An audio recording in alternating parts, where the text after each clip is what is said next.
Convocámosvos evidentemente para falar da non presencia da Estrada nos presupostos da Xunta, porque iso é do que imos a falar basicamente. Así que voulle dar a palabra a Belén Louzao para que fale dos presupostos da Xunta de Galicia con respecto ao que é o noso Concello. Gracias, José Antonio. Ben, como dicía José Antonio, estamos aquí para falar de cal é a situación na Estrada dos presupostos da Xunta. Uns presupostos realmente decepcionantes, uns presupostos que, dende logo, deixan a Estrada unha vez máis no tren de retraso, posto que, se vemos os grandes proxectos da Xunta, como xa temos denunciados, desaparecen do que é a previsión de cara ao ano 2013. Non atopamos nin rastro da cidade do Moble, non atopamos nin rastro da variante da Estrada e non atopamos nin rastro sequera dos outros proxectos que o alcalde anunciou a bombo e platillo o ano pasado. Non se contempla nada para o arranxo da entrada da carretera que ven de Santiago, a entrada diante da guardería, a ampliación que ele comentaba, non aparece o paso subterráneo cara ao Souto de Bea, non aparecen demandas que a Estrada ven facendo a Xunta e promesas que o alcalde fixo o ano pasado, antes das eleccións e a finales de ano. O único que vemos, se observamos, son pequenas partidas para a adquisición de mobiliario, adquisición de maquinaria, en algún caso reparacións de pequenas infraestructuras, partidas de 8.000 euros, de 3.000 euros, e o único significativo é unha partida para o Pérez Biondi, un proxecto que efectivamente a Estrada leva demandando moitos anos, todos os partidos estábamos de acordo, se ven facendo con moito retraso, pero efectivamente está aí, pero é o único significativo, un proxecto que xa está en marcha. Polo resto, no Concello da Estrada, os orzamentos da Xunta son decepcionantes unha vez máis, non se satisfán, dende logo, as expectativas que había trazadas. Non se satisfán, polo tanto, as expectativas que os nosos veciños depositaron no Concello para que xestionara diante da Xunta. O señor López, unha e outra vez, fala de mover os seus contactos, fala de lograr con xestións esforzos para a Estrada. Pois esos esforzos, desde logo, nos orzamentos non se recollen. E caso curioso é o caso da variante da autovía da Estrada, da continuación da autovía Santiago-Estrada e a súa prolongación a Terra de Montes. Por eso hoxe está aquí, en este caso, a nosa portavoz en Forcarei, e por eso está aquí o noso deputado Pablo García, para ver que pasou con esa infraestructura. Eles non o van comentar a continuación, pero desde logo, como dicimos, nin aparece, nin está, nin se la espera,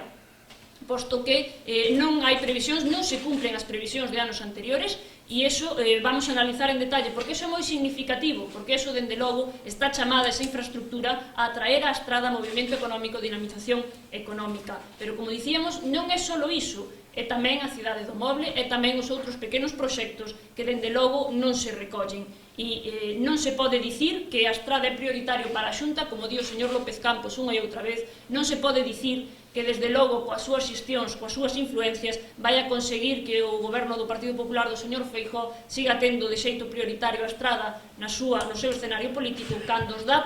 cos datos en riba da mesa, desde logo, estas inversións no ano 2013 para a Estrada non son significativas e o único que se fai é continuar con proxectos que xa estaban en marcha, como pode ser o arranxo da Casa Consistorial, un proxecto que, como todos sabemos, se ven facendo por anualidades e o único que se fai é unha xestión que xa estaba feita polo goberno anterior continuar executando, igual que sucede co caso da Plaza de Abastos, que recentemente acaba de comenzar e que, dende logo, todos recordamos que foi unha xestión feita polo anterior alcalde José Antonio Dono, que conseguiu unha importante financiación e que o único que se está a facer é executar ese proxecto, ese diñeiro que xa estaba feito, pero non hai nada no horizonte novo, no horizonte dos presupostos do 2013 da Xunta de Galicia. Caso semellar é o caso de Forcarei, por eso Ana está hoxe aquí para comentalo, posto que a nosa comarca, Tabeirós, Terra de Montes, se ve ninguneada unha vez máis nos orzamentos da Xunta. Bueno, pois empezar dicindo que tanto os deputados da zona como a alcaldesa de Forcarei, os alcaldes de Cerdedo e da Estrada, se algo insisten sempre que teñen algunha rolda de prensa conxunta ou algún tema de política autonómica é na vertebración territorial. E, curiosamente, os orzamentos do ano 2013, a parte de que a comarca non ten presencia, como ben decía José Antonio Dono, pois son os orzamentos da desvertebración. E son os orzamentos da desvertebración porque dous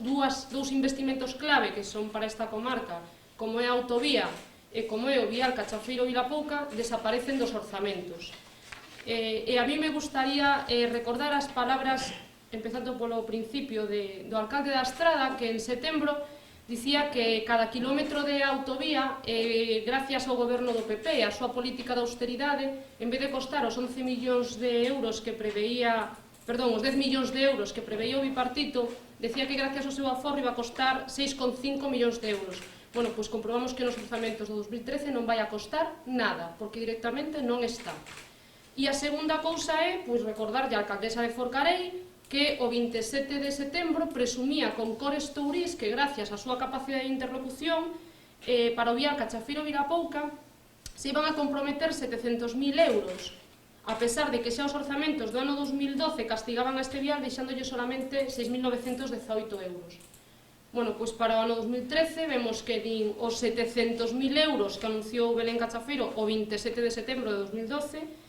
nin siquera os 200.000 que estaban previstos inicialmente nos orzamentos do ano anterior, e que directamente para o vial Cachafeiro-Vilapouca non hai nada, nin para o 2013, nin para o 2014, nin para o 2015, porque é un investimento que tradicionalmente estaba territorializado e que nos orzamentos do ano 2013 desaparecen. Non están nin no orzamento da Axencia Galega de Infraestructuras, nin están tampouco no orzamento da Sociedade Pública de Investimentos, o que nos fai augurar que a corto plazo non é un proxecto no que o goberno galego teña o máis mínimo interese. Desde o PSDG-PSOE de Forcarei creemos que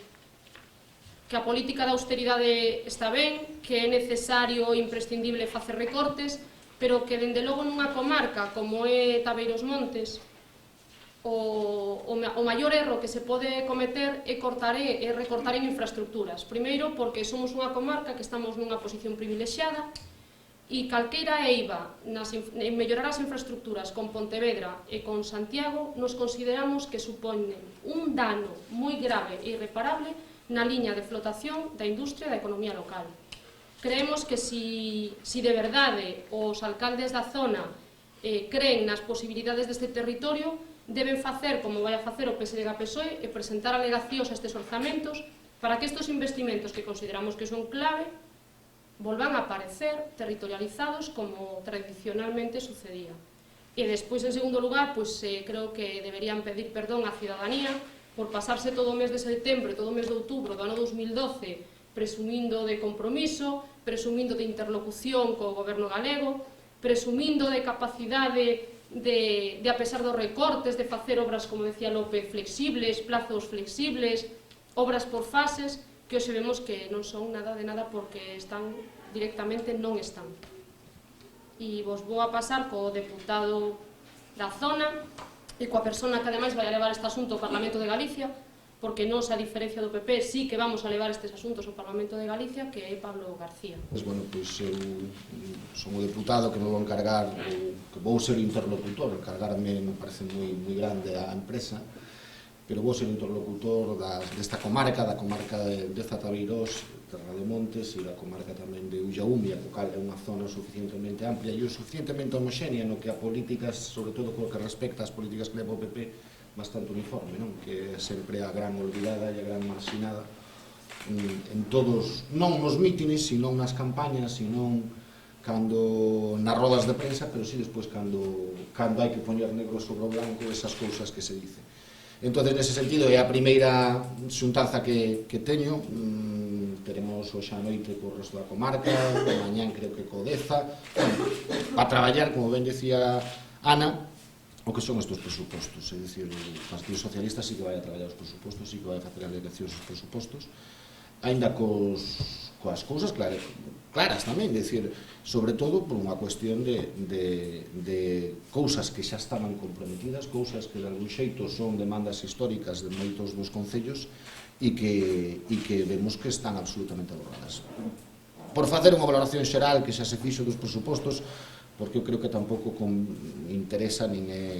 os presupostos, temos números e porcentaxes e comparacións con outros anos, con outros gobernos, con tal, pero a mí me parece un pouco, digamos, xa ir polo miúdo despois ou un traballo máis adiante. A valoración dos presupostos que hai que facer é que son uns presupostos que claramente renuncian a que sirvan absolutamente para nada. Se a principal política que ten un goberno é o presuposto, porque ao fin e ao cabo o resto é meeting e o resto é roda de prensa. Cando ti fas verdadeiramente política é a hora de que os cartos de todos decir os recursos que haxa, que nadie, todos somos conscientes de que hai menos, bueno, pois onde os priorizamos. E aí o Partido Popular vemos que esa principal ferramenta, porque non hai outra máis importante, renuncia a ela absolutamente. É dicir, todo aquilo que dixo que era importante para este país, todo aquilo que dixo que era a prioridade para este país, todo aquilo que dixo que era o que nos tiñamos que dedicar, na primeira ocasión que ten, e como tamén xa sabían, pois que é mediante os recursos, porque isto, por ciencia infusa, nin por inspiración divina, nadie nos vai vir a axudar. O ferramenta que temos son os recursos que teñamos, priorizalos nos. Como dato significativo e que nos poñemos en riba da mesa, incluso nos pasamos de frenada. O señor Feijóo rebaixa máis do que hai que rebaixar, incluso para cumplir os obxectivos do déficit. É dicir,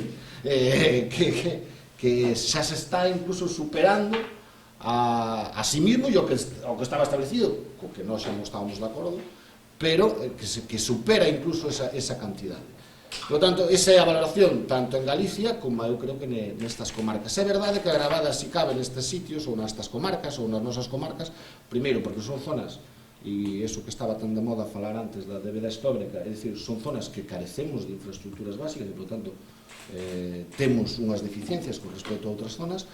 Todos escoitamos a todo o Partido Popular durante todas as campañas, durante todas as rodas de prensa, durante todos os alcaldes, que é importantísimo a vertebración do medio, a fixación da poboación, a que Galicia deixe de ser ou empece a non ser, ou cambiemos o ritmo para que vivamos todos ao lado da autopista que vai desde Ferrol hasta Vigo, e sin embargo despois, repito, cando hai que poñer iso en práctica, pois resulta que non facemos ou non poñemos encima da mesa ninguna das medidas. Un dato, o que é en investimento productivo, é dicir, Feijóo era a súa prioridade o emprego, era a súa prioridade generar riqueza, era a súa prioridade, eso era nas eleccións. Despois no discurso de investidura xa dixo que, bueno, eso sería para a próxima legislatura, pero en todo caso, ese era o que nos dixo e leva baixado 463 millóns en solo nos capítulos de desenvolvemento empresarial, promoción de emprego e investigación, desarrollo e innovación, sanidade e educación, é dicir, no que realmente a xente lle chega. E, por tanto, con esa perspectiva, pouco podemos esperar. Eu creo que hai un tema que, ademais, e eu non quero tampouco, porque creo que despois da exposición que fixeron tanto Belén como Ana, simplemente que eu, como diputado e o PSDG, esta reunión e outra reunión recolleremos esas demandas e o plantexaremos vía enmendas a estes presupostos e recolleremos estas e outras da zona e faremos batalla deso, independentemente que obviamente o Partido Popular ten maioría absoluta e polo tanto non se pode tampouco nin volver a ninguén, nin imagino que cando volvan aquí á estrada, cando menos o señor conselleiro de Infraestructuras, Agustín, e o señor algún máis que veu, e o propio Feijóo, cando volva terá que dar algún tipo de explicación. E eu, como citaron aquí frases, eu, esta a verdad, si a subrayei, a suliñei, porque sí que no seu momento me chamou a atención, home, o que dixo o alcalde da Estrada, non? Que a prolongación da autopista, e, por tanto, a vertebración, a unión con Santiago, e a prolongación despois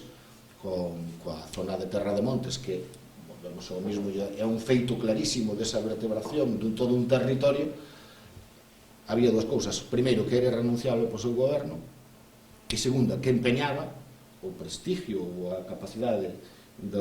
o poñía en xogo, concretamente, textualmente dicía que poñía en xogo toda a súa capacidade de gestión e influencia. Por lo tanto, eu creo que o señor alcalde perdeu a partida, é claro que non ten capacidade nin de influencia nin de goberno, e que, por tanto, tamén ten que lle dar unhas explicacións aos veciños da Estrada. Da obra xa vos falaron, e eu non quero redundar, era unha obra que, ademais, a mesma persona, cando non era alcalde, lle parecía excesivo os prazos que había marcados cando se iniciou esta obra, que se falaba de 2017, quero recordar, e despotricaba todos os días dicindo que eso era unha barbaridade. Bueno, pois, eso que antes era unha barbaridade e que tiña consignado e que se iban facendo tramos e se iban invertindo cousas reais, pois é inexplicable que hoxe, despois de que non se gastara o pouco que estaba consignado po ano pasado e que agora desaparecerá absolutamente do mapa e, por tanto, renunciamos casi de facto, ou o Partido Popular ou a Xunta renuncia casi de facto a facer esa obra, bueno, pois o que non pode decir terá que dar cando menos alguna explicación. Eu, se queredes algún dato máis dos presupostos, repito, miremos a consellería que miremos, hai consellerías especialmente dos sobre as que vamos facer fincapé nesta zona, aparte das infraestructuras, por suposto tamén a Consellería de Medio Rural, onde se desaparecen axudas importantísimas para determinadas zonas, como é a axuda esta que había para a ganadería de extensivo, que para determinadas zonas de terra de montes é fundamental, é dicir, iso vai facer inviable que as poucas explotacións de extensivo que quedaban, pois vayan a desaparecer, ou desaparecer esa axuda, e, por lo tanto, todo iso que tamén oíamos de que a xente pudera seguir vivindo no rural e do rural, pois como non viva do aire, e do aire tamén está paralizado o plan eólico, pois o vai a ter complicado, non? En todo caso, se queredes algún dato, repito, porque me parece moi enfarragoso o de toda a numeración do que supón os presupostos. Faremos esas reunións e, en todo caso, se a Nastrada ou me considere a xente daqui da comarca, unha vez rematado ese prazo, sí que faremos unha rolda de prensa un pouco de cales son as cousas que vamos a enmendar e a levar, e aí clarificaremos un pouco, porque tamén é verdad, e somos os socialistas somos os primeiros conscientes de que os tempos non están para gastar e para abarcar absolutamente todo, incluso aquilo todo que poderíamos necesitar, pero que temos que priorizar e decirlo claramente. Entonces, pois, oye, vendo as infraestructuras e os investimentos que hai na provincia de Pontevedra, bueno, pois o PP temos claro onde prioriza. E, por tanto, que ten que decirlo a xente. E terá que ir ali onde prioriza, onde mete cartos, decirle que meteu cartos, e terá que ir aquí, decir onde non mete cartos, pois que non mete cartos, e non se trata de nada máis.